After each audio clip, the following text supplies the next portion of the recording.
Hello everyone, this is our chapter 22 practice. Let's get started with number 1. The first one, it says, for each of the following items 1 through 5, indicate yes if the item is an important budgeting guideline or no if it is not. So let's take a look at these. All right, so the first one, it says employees should have the opportunity to explain differences from budgeted amounts. That's absolutely important.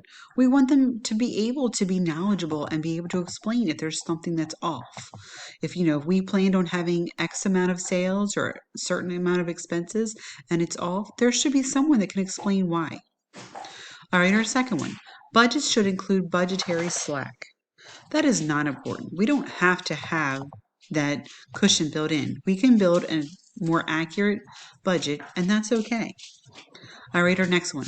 Employees impacted by a budget should be consulted when it is prepared. That's absolutely important. The employees are the ones that are on that day-to-day running the business. And we have to make sure that they are involved in those decisions. The next one, goals in a budget should be set low so targets can be reached. That one's not necessarily important because we don't want to set them so low just to meet them. We want to set realistic goals. So the goals that we set should be something that we can achieve. And then finally, number 5, budgetary goals should be attainable. That's absolutely important. We don't want to set something that's so extraordinary that we can't reach it. We want it to be something that's, again, it's realistic. So we don't want to set it so low that we can't reach it or that we can reach it just because it's so low. And we don't want to set it so it's so high that we can't reach it. We want them to be something that we can achieve.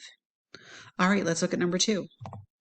For number 2, it says for each of the following items 1 through 6, indicate yes if it describes a potential benefit of budgeting or no if it describes a potential negative outcome of budgeting.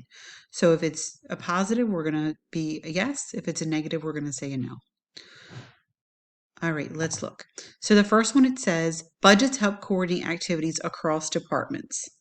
Well, that's definitely a good thing. We want departments to talk and to have that reciprocation from one area to another to know what that next step is going to be.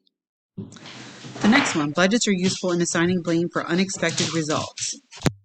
All right, our next one, budgets are useful in assigning blame for unexpected results. That's not necessarily a good thing.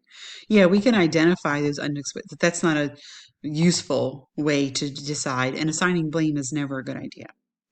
Number 3, a budget forces managers to spend time planning for the future. That's great. You do want to have a plan in place for your business. Number 4, some employees might overstate expenses in budgets. That's not a good thing, but it does happen. So you have to be mindful of that when you're looking at budgets. Number 5, budgets can lead to excessive pressure to meet budgeted results. That's a negative connotation to a budget, but it is a realistic. Sometimes that pressure to meet a certain guideline can be high. All right, number 6, budgets can provide incentives for good performance. That's a positive thing. If someone knows what goal they have to hit, then they might work harder to hit that number if it means that they can have some kind of incentive. All right, let's look at number 3. So number 3 takes us into looking at budgeted production in units. And there's some calculations that we need to do along with this. So I'm going to bring up a Word document to kind of have that space to show the work of it instead of just showing the final answer. So here it says Zahn Company predicts sales of 220 units in May and 240 units in June. Each month's ending inventory should be 25% of the next month's sales. The April 30th ending finished goods inventory is 55 units. They want us to compute the budgeted production in units for May.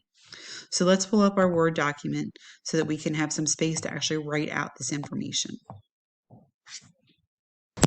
Okay, so to prepare a production budget, the first thing we have to look at is what are the next month's budgeted sales? And we're doing this in units because that's how they provided it to us.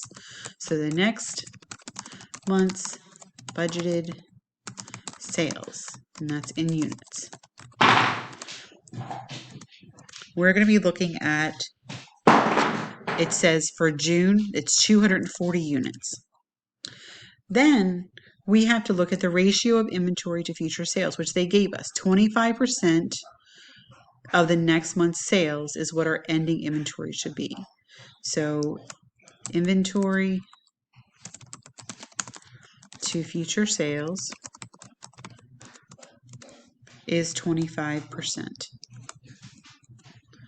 So that's going to help us to calculate the budgeted ending inventory. So we're going to take that number and we're going to get 240 times 25% is going to give us 60 units. Then we have to add the budgeted sales for the month. So in May, we think we're going to have 220 units. That's our budget. We're going to add those together. And that is going to give us the required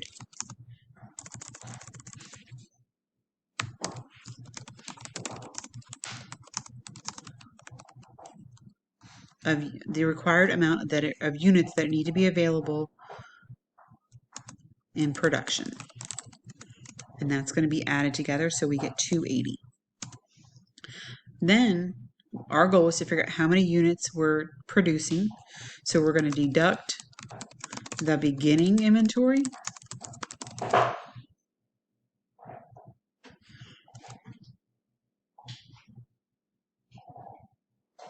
and it told us that April 30th ending finished goods inventory is 55 units. So the end of April is the beginning of May. So that's 55 units that we're deducting.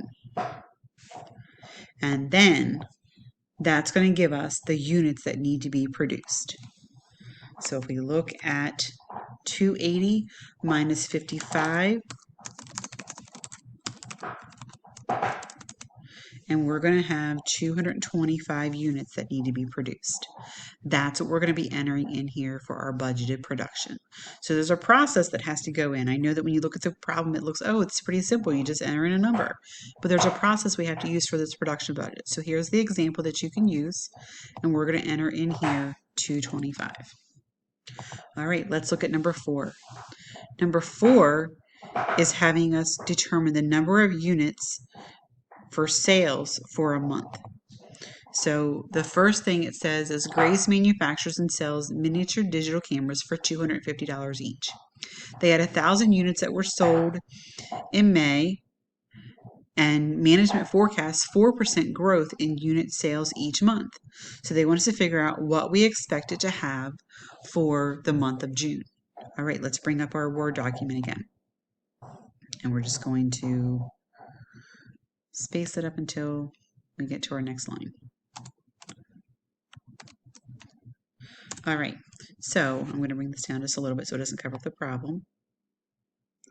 All right, so if we look at this one, we had 1,000 units sold in May. And it says that we should have a 4% growth rate. So 1,000 times 4%.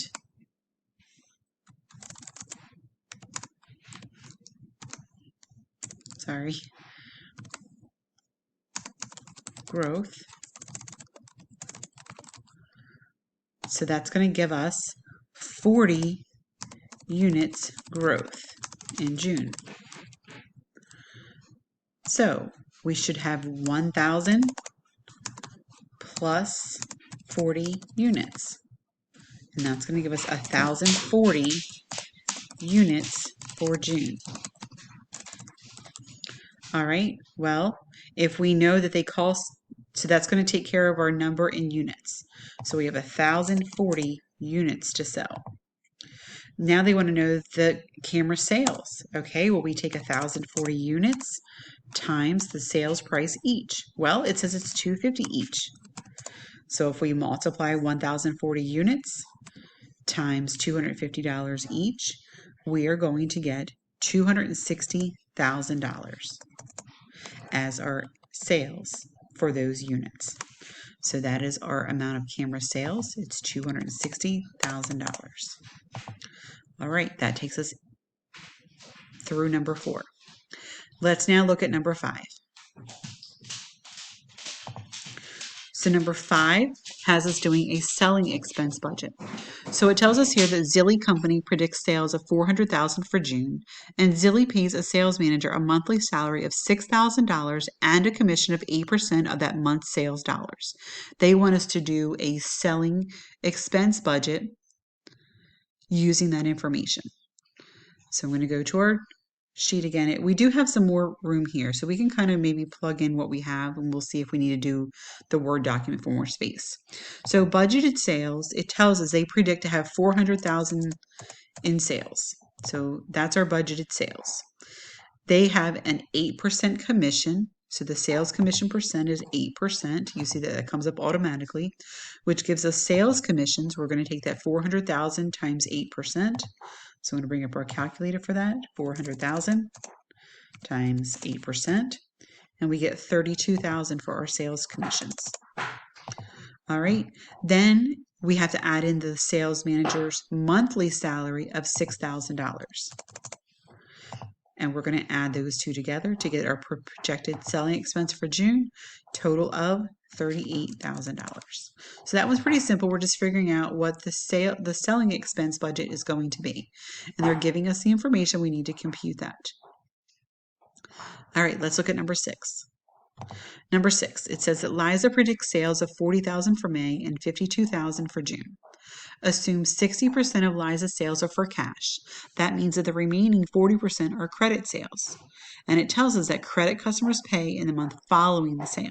So 60% of our cash is going to come in, or 60% of our sales is going to come in immediately. The other 40% is going to be paid the following month. So we have budgeted sales, and this is for June that they're asking us to do. They want us to do the budgeted cash receipts for June. So how much cash are we going to have coming in June? Well, they have sales of $40,000 in May, $52,000 in June. So we're budgeting $52,000 sales in June. What we're going to see is that we're going to collect 60% of that cash. 40% is going to be credit. So we need to take our 52,000 times 40% to find out how much is going to be in accounts receivable, which is where we put our credit sales, right? So we have 20,800 that goes under our credit sales. So 20,800. All right, and that means that the difference is going to be our cash sales, 31,200. Now we also have May's collections that we're going to get, because remember, in May, 60% was cash, 40% was credit. So we're going to take that 40,000 sales from May times 40%, that would have been in accounts receivable or on credit, and we have 16,000 that we're going to be collecting in June from our May sales because we get them a month later. That is going to give us a total budgeted cash receipt, so we expect to have cash coming in of $47,200. So that's our budgeted cash receipts. All right, let's look at our next one. We're going to be doing a direct materials budget. All right, so it says Zortech Company budgets production of 400 units in January and 200 units in February. Each finished unit requires 5 pounds of raw material Z, which costs $2 per pound. Each month's inventory of raw materials should be 40% of the following month's budgeted production. The January 1st raw materials inventory has 130 pounds of Z. They want us to prepare a direct materials budget for January. All right, so our budgeted production is 400 units. This is for January. So we have budgeted of 400 units. All right, so then we need to figure out what are the material requirements per unit. Well, it tells us here, each finished unit requires 5 pounds of raw materials. So the materials that are needed are 5 pounds per unit. So that gives us 400 units times 5 pounds, or 2,000 pounds total. Then we're going to add in our budgeted ending inventory, which is also going to be 400 pounds. That's going to give us a total of 2,400 pounds. And then we're going to subtract out our beginning inventory, which they told us was 130. And that's going to give us 2,270. The last step is to do the materials price per pound, which is $2 per pound.